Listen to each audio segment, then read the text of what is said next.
Hello everyone and welcome to MK Group. I hope that you guys all are safe and might be doing amazing things in this lockdown period. आज हम जिस topic पर discuss करने वाले हैं उसका नाम है how to choose an architect for your dream project. ये हमारे web series let's build your dream together का सेकंड टॉपिक है। इसको शुरू करने से पहले मैं आपको एक अमेजिंग फैक्ट बताता हूँ। When I talk about architect means who have a bachelor degree in architect. क्या आपको पता है भिलवाड़ा में कितने आर्किटेक्ट्स हुए degree in architecture? You can count them on tips.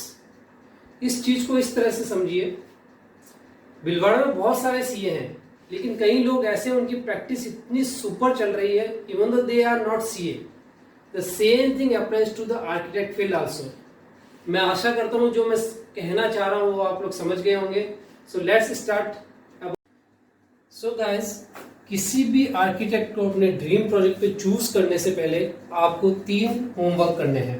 First, आप उसके अंडर कंस्ट्रक्शन साइट जो भी प्रेजेंट में चल रही है उसको विजिट कीजिए। सेकंड, जो उसके फिनिश प्रोजेक्ट मीन्स जो उसने 1-2 साल में कंप्लीट किए या रिसेंटली कंप्लीट किए उस प्रोजेक्ट को विजिट कीजिए।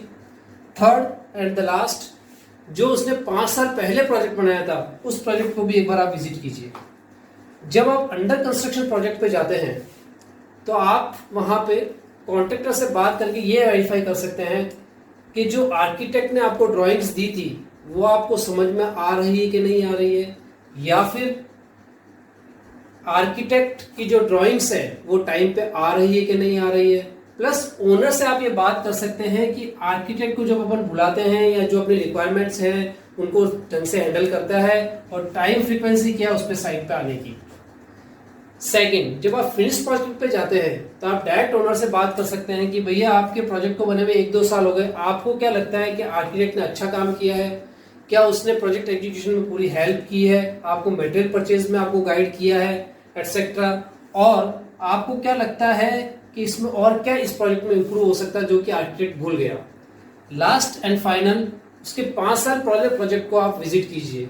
विजिट करने के बाद जो 1-2 साल में कंप्लीट हुए हैं और जो 5 साल पहले कंप्लीट हुआ था उन दोनों को कंपेयर कीजिए। कंपेयर करने पे आपको पता चलेगा इन 1-2 साल और 5 साल वाले प्रोजेक्ट में क्या उसने कुछ टेक्नोलॉजी चेंज की है, कुछ उसने बाहर का व्यू चेंज किए हैं। इससे आपको पता चल जाएगा कि architect is really innovative person और who can do lot of things. So now start on the second topic.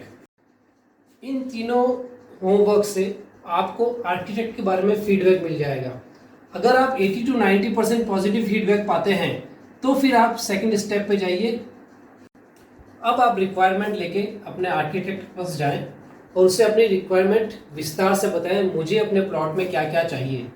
In mean time आप उनसे ये भी पूछिए क्या इस पर्टिकुलर प्रोजेक्ट प्लॉट साइज का प्रोजेक्ट आपका ऑलरेडी कहीं चल रहा है, यदि चल रहे हैं तो उसको भी आप विजिट कीजिए। जब आपकी रिक्वायरमेंट के हिसाब से आपका नक्शा बन के आ जाए तो जो आपने ऑलरेडी विजिट की हुई साइट है और जो आपका मैप उनको कंपेयर कीजिए तो आपको पता चल जाएगा रियली आर्किटेक्ट ने कुछ इनोवेटिव वर्क किया और मेरी रिक्वायरमेंट के हिसाब से मैप बनाया है। जब आपको लगे नाउ मेरा रिक्वायरमेंट के हिसाब से मेरा मैप बन गया है तो फिर आप उससे टर्म्स कंडीशन एंड मनी की बात कीजिए। जब मनी और टर्म्स कंडीशन की बात करते हैं तो guys always keep in mind, जहां आप अपने मकान में 50 लाख तक खर्च कर रहे हैं, लिसन केयरफुली, जहां आपके मकान में आप 50 लाख तक खर्च कर रहे हैं तो आपको 50,000 और 1 लाख अगर रुपए आर्किटेक्ट को देना पड़े तो कभी मत घबराइए, बिकॉज उसने आपकी रिक्वायरमेंट के हिसाब से आपका नक्शा बनाया है। Now go to the third step.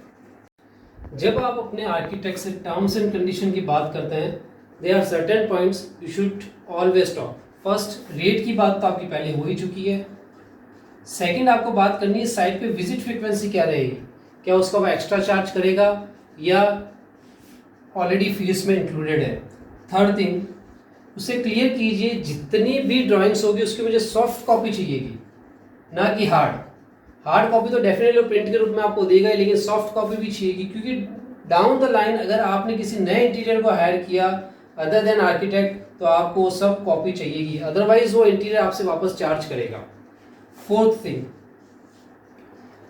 कई बार क्या होता है आर्किटेक्ट साइट पे आता है और ऑन द फ्लाई चीजें चेंज होती है, क्योंकि जब आर्किटेक्ट साइट पे आता है आपके और आर्किटेक्ट के बीच में वहां पे लाइव डिस्कशन होता है तो आप उसे बोलते हैं इसको ऐसे नहीं ऐसे, और आर्किटेक्ट बोलता है ओके कॉन्ट्रैक्टर साहब इसको ऐसे नहीं ऐसे कर दीजिए।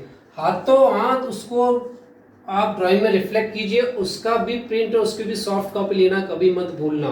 सो now go to the fourth step. Now I hope कि आप जब भी अपने ड्रीम प्रोजेक्ट के लिए आर्किटेक्ट को चूज करेंगे इन स्टेप्स को फॉलो करेंगे। All these videos are available at our website www.themkgroup.in. Once again, our website is www.themkgroup.in. I will come back with another topic, how to choose a quality contractor for your dream project.